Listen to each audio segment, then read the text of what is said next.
Assalamualaikum warahmatullahi wabarakatuh. Shalom, Om Swastiastu, Namo Buddhaya, Salam Kebajikan. Izin memperkenalkan diri, Taruna Madya Politeknik Imigrasi.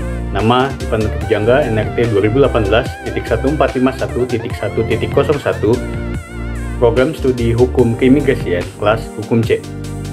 Baik, pada kesempatan yang berbahagia saat ini, saya akan membedah sebuah artikel dari rekan saya, yaitu rekan Taruna Madya atas nama Randi Asmoro dari kelas Hukum D. Nah, artikel dia ini berjudul Perwujudan Asas Kebijakan Selektif Keimigrasian Selama Pandemi COVID-19. Untuk artikelnya sendiri, itu terdapat di dalam book chapter yang berjudul Hukum dan Kebijakan Keimigrasian Indonesia, Sebuah Pendekatan Multidisipliner. Selanjutnya saya akan membahas tentang pendahuluan dari artikel tersebut. Dijelaskan bahwa sejak akhir tahun 2019, dunia sudah digaduhkan dengan hadirnya virus baru, yaitu virus corona. Virus ini ditemukan pertama kali di China, tepatnya di kota Wuhan, dan pertama kali dilaporkan pada tanggal 31 Desember 2019. Virus corona ini kemudian menyebar dengan cepat ke seluruh penjuru dunia dan memakan banyak korban jiwa, hingga pada 11 Maret 2020, WHO atau World Health Organization resmi menyatakan virus corona sebagai pandemi. Indonesia pertama kali mengkonfirmasi sudah masuknya virus corona ke Indonesia, yaitu pada tanggal 2 Maret 2020 setelah diketahui adanya 2 warga negara Indonesia yang tertular setelah bertemu dengan warga negara Jepang. Namun demikian, jumlah kasus COVID-19 di Indonesia terus bertambah. Lalu selanjutnya, dalam pembukaan Undang-Undang Dasar 1945 alinea keempat, sudah tertulis jelas bahwa pemerintah negara Republik Indonesia memiliki kewajiban untuk melindungi segenap dan seluruh tumpah darah Indonesia. Maka dari itu, untuk memperlambat penyebaran COVID-19 di Indonesia ini, pemerintah menerapkan kebijakan pembatasan sosial berskala besar atau PSBB pada 31 Maret 2020. Pembatasan kegiatan yang dimaksud berupa peliburan sekolah dan tempat kerja, pembatasan kegiatan keagamaan, dan pembatasan aktivitas di tempat umum dengan harapan masyarakat dapat mengurangi mobilitas di tempat umum dan dapat melaksanakan kegiatannya dalam rumah. Kebijakan ini terbukti berhasil menekan penyebaran COVID-19 di Indonesia. Berdasarkan data yang diperoleh pada masa PSBB jilid kedua, telah terjadi penurunan jumlah kasus positif harian itu sebesar 23%.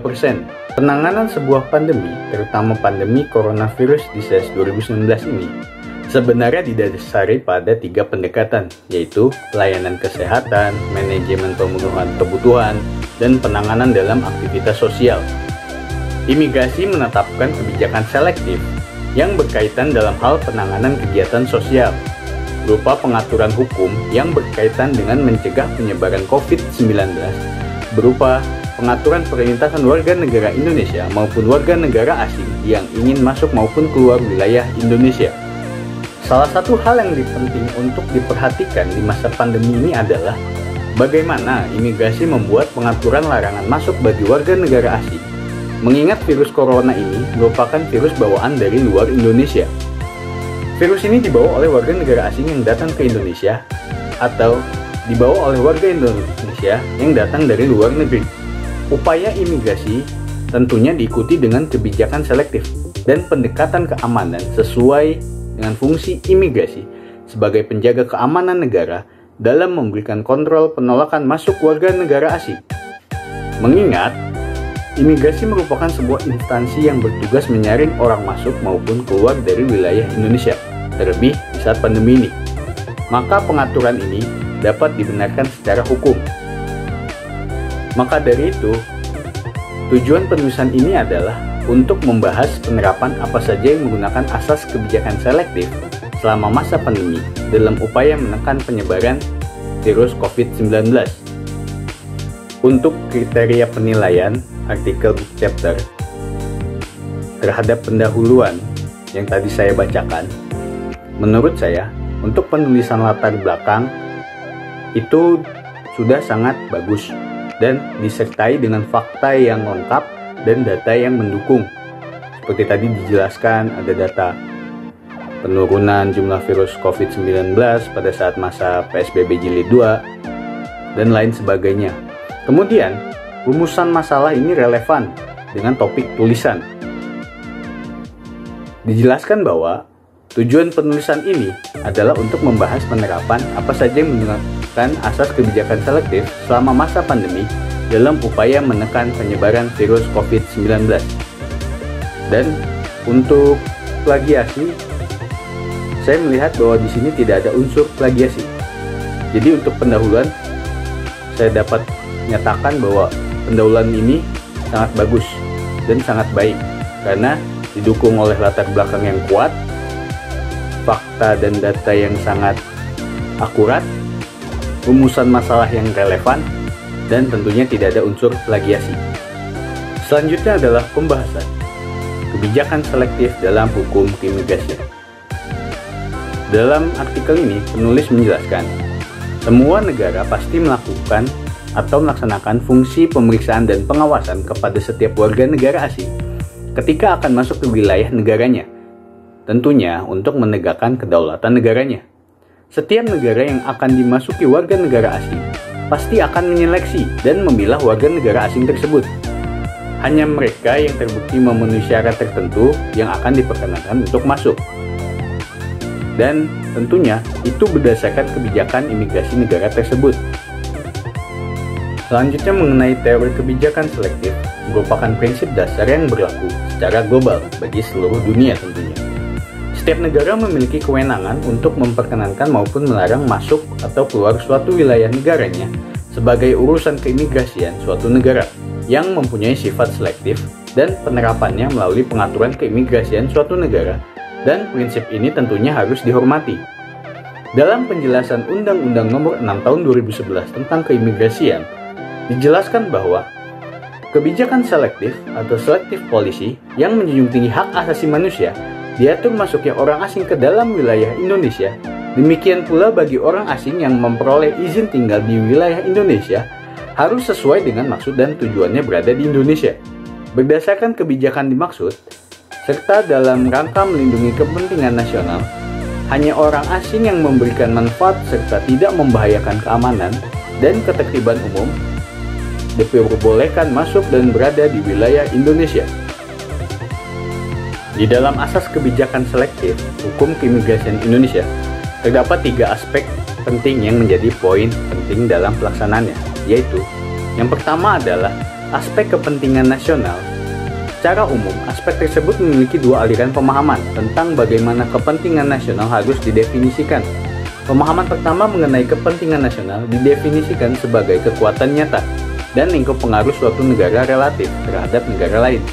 Pemahaman ini berkaitan dengan teori realisme, karena yang dimaksud dengan kekuatan nyata adalah kekuatan dalam menjaga keseimbangan kekuasaannya untuk menguntungkan negaranya. Lalu, pemahaman kedua adalah kepentingan nasional didefinisikan secara luas untuk mencakup sesuatu yang tidak berwujud, namun sangat dihargai seperti hak asasi manusia, perekonomian, maupun sosial. Walaupun demikian, baik pemahaman secara tangible maupun intangible akan menjadikan dasar dalam pembuatan kebijakan yang berpengaruh baik dalam maupun luar negeri. Kedua adalah aspek keamanan.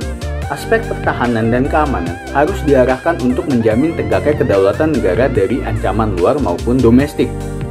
Maka, apabila kita sangkut pautkan dengan Undang-Undang Nomor 6 Tahun 2011, kebijakan selektif mengharuskan hanya orang asing yang tidak dapat membahayakan keamanan dan ketertiban umum yang diperbolehkan masuk dan berada di wilayah Indonesia.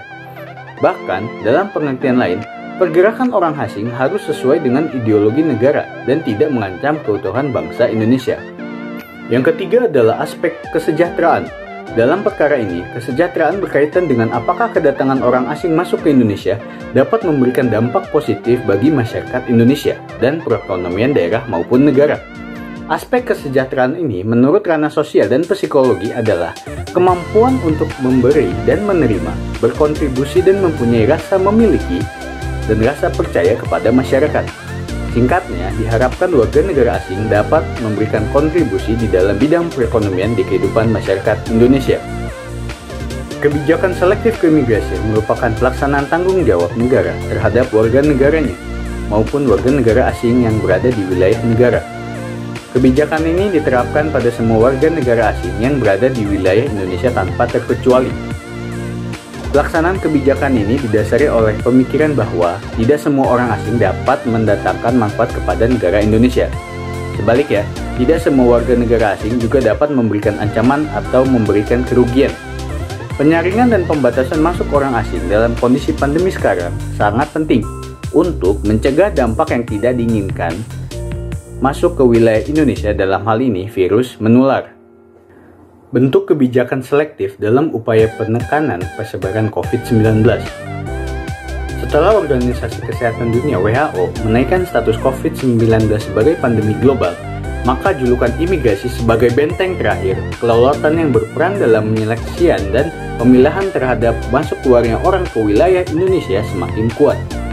Direktorat Jenderal Imigrasi turut berupaya dalam menekan laju persebaran COVID-19 melalui prinsip kebijakan selektifnya, yang diaktualisasikan dengan berbagai aturan untuk membatasi mobilitas orang asing yang akan masuk ke wilayah Indonesia.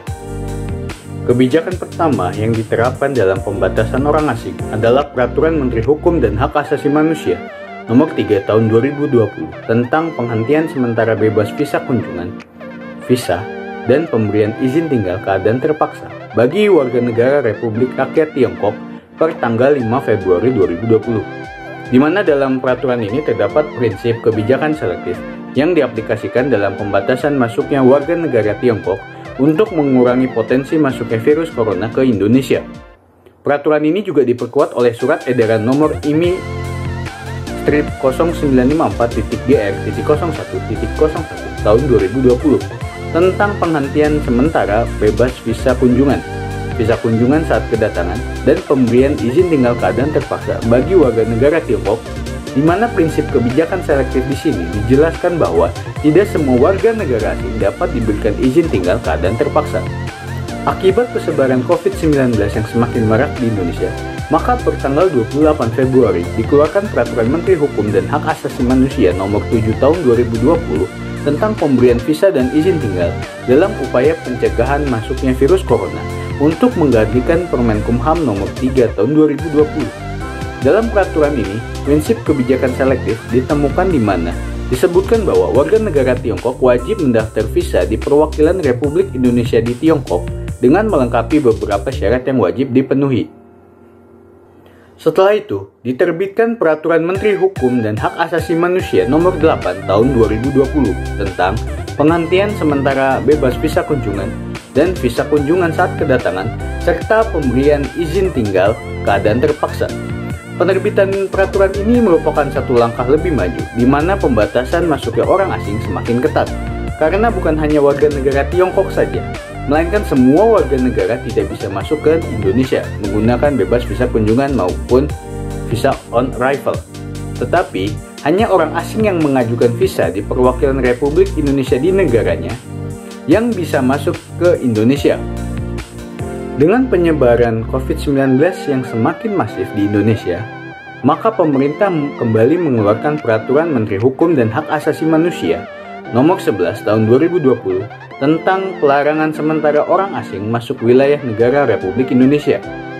Dalam peraturan ini digunakan asas kebijakan selektif berupa pelarangan warga negara asing manapun masuk ke Indonesia menggunakan visa kunjungan. Warga negara asing yang boleh masuk hanya warga negara asing memiliki visa dinas, visa diplomatik, izin tinggal terbatas, izin tinggal tetap, tenaga bantuan medis, pangan dan kesehatan, serta orang asing yang bekerja di sektor proyek strategis nasional. Selanjutnya, untuk mendukung pemulihan ekonomi nasional, pemerintah menerbitkan Peraturan Menteri Hukum dan Hak Asasi Manusia Nomor 26 Tahun 2020 tentang visa dan izin tinggal dalam masa adaptasi kebiasaan baru. Dalam peraturan ini, warga negara asing dapat memperpanjang izin tinggalnya. Selain itu, dalam pasal 6 terdampir syarat-syarat yang harus dipenuhi untuk mendapatkan e-visa. Dengan syarat-syarat tambahan ini, diharapkan dapat menekan penyebaran COVID-19 yang datang dari orang asing yang masuk ke Indonesia. Namun demikian, kasus COVID-19 kembali meningkat di tahun 2021 ini, sehingga dibutuhkan peraturan baru supaya perlintasan orang asing semakin ketat, sehingga tidak sembarang orang yang bisa masuk ke Indonesia. Guna meningkatkan upaya penekanan persebaran COVID-19, maka pertanggal 19 Juli 2021 dibuat Peraturan Menteri Hukum dan Hak Asasi Manusia Nomor 27 Tahun 2021 tentang pembatasan orang asing masuk ke wilayah Indonesia dalam masa pemberlakuan pembatasan kegiatan masyarakat darurat.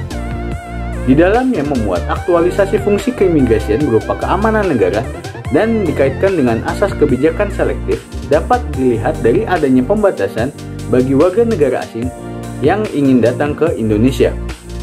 Meski demikian, pemerintah masih memberikan kelonggaran kepada beberapa jenis warga negara asing yang dikecualikan pembatasan masuk oleh peraturan tersebut. Antara lain, orang asing pemegang visa diplomatik, visa dinas, pemegang kartu izin tinggal terbatas, kartu izin tinggal tetap, orang asing dengan tujuan kesehatan dan kemanusiaan, serta alat angkut yang datang dengan alat angkutnya. Berikutnya adalah kebijakan selektif dalam penangkalan warga negara asing. Berbicara mengenai kebijakan selektif keimigrasian tidak lepas dari kewenangan imigrasi dalam melaksanakan pencekalan. Secara hukum, pengaturan pencekalan tidak terlepas dari Undang-Undang Nomor 6 Tahun 2011 tentang keimigrasian dan Peraturan Pemerintah Nomor 31 Tahun 2013 tentang Peraturan Pelaksana Undang-Undang Nomor 6 Tahun 2011 tentang keimigrasian.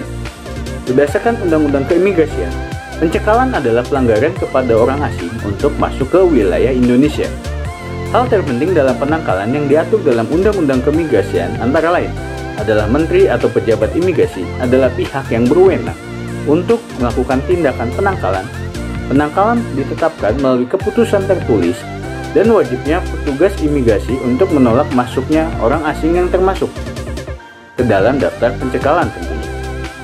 Dalam lingkup pandemi COVID-19, penolakan izin masuk bagi orang asing yang memasuki wilayah Indonesia telah diatur di Undang-Undang Nomor 6 Tahun 2011, Pasal 13 huruf F, di mana tertulis pejabat imigrasi berwenang untuk menolak orang asing masuk wilayah Indonesia dalam hal orang asing tersebut menderita penyakit menular yang membahayakan kesehatan umum. Pada dasarnya, peraturan ini dapat menjadi dasar untuk merangkul kondisi-kondisi luar biasa yang dapat terjadi di Indonesia seperti halnya pandemi COVID-19 ini. Dalam kondisi seperti ini, sekarang pengaturan penangkalan dapat dikembangkan karena berurusan dengan fungsi keimigrasian sebagai penjaga keamanan negara. Fungsi keamanan ini berkaitan dengan melaksanakan penyeleksian perihal maksud kedatangan orang asing dengan memeriksa permohonan visa, melaksanakan kerjasama dengan aparat keamanan negara lain dalam hal pengawasan penegakan hukum keimigrasian, lalu melaksanakan kegiatan intelijen keimigrasian, serta melaksanakan pencegahan dan penangkalan. Jika dilihat dalam situasi sekarang, terdapat peraturan yang lebih khusus dalam mengatur penangkalan warga negara asing pada masa COVID-19 seperti Peraturan Menteri Hukum dan Hak Asasi Manusia Nomor 27 Tahun 2021 tentang pembatasan orang asing masuk wilayah Indonesia dalam masa pemberlakuan pembatasan kegiatan masyarakat darurat. Peraturan ini diterbitkan untuk mengganti Peraturan Menteri Hukum dan Hak Asasi Manusia Nomor 26 Tahun 2020 dikarenakan sudah tidak sesuai dengan perkembangan pandemi di tahun 2021 ini. Hal terpenting dalam peraturan ini adalah yang pertama, pembatasan terhadap orang asing untuk masuk wilayah Indonesia atau transit. Yang kedua, pembatasan masuk wilayah Indonesia dikecualikan terhadap pemegang visa diplomatik dan visa dinas, pemegang izin tinggal diplomatik dan izin tinggal dinas, pemegang izin tinggal terbatas dan tetap, orang asing dengan tujuan kesehatan dan kemanusiaan, serta awak alat angkut yang datang dengan alat angkutnya. 3. Orang asing harus memenuhi protokol kesehatan sesuai peraturan perundang-undangan sebelum masuk wilayah Indonesia. 4. Orang asing dengan tujuan kesehatan dan kemanusiaan harus mendapat rekomendasi dari lembaga yang melaksanakan fungsi penanganan COVID-19. 5. Orang asing di wilayah Indonesia dapat mendapat izin tinggal baru setelah memperoleh visa baru. Peraturan kedua adalah Surat Edaran Nomor 8 Tahun 2021 tentang Protokol Kesehatan Perjalanan Internasional pada masa pandemi coronavirus disease 2019. Peraturan ini dibuat karena meningkatnya persebaran COVID-19 beserta varian-varian baru lainnya seperti varian Alpha, Beta, Delta, Gamma di dunia termasuk Indonesia. Maka dibuatlah peraturan ini untuk menentukan ketentuan khusus bagi pelaku perjalanan internasional.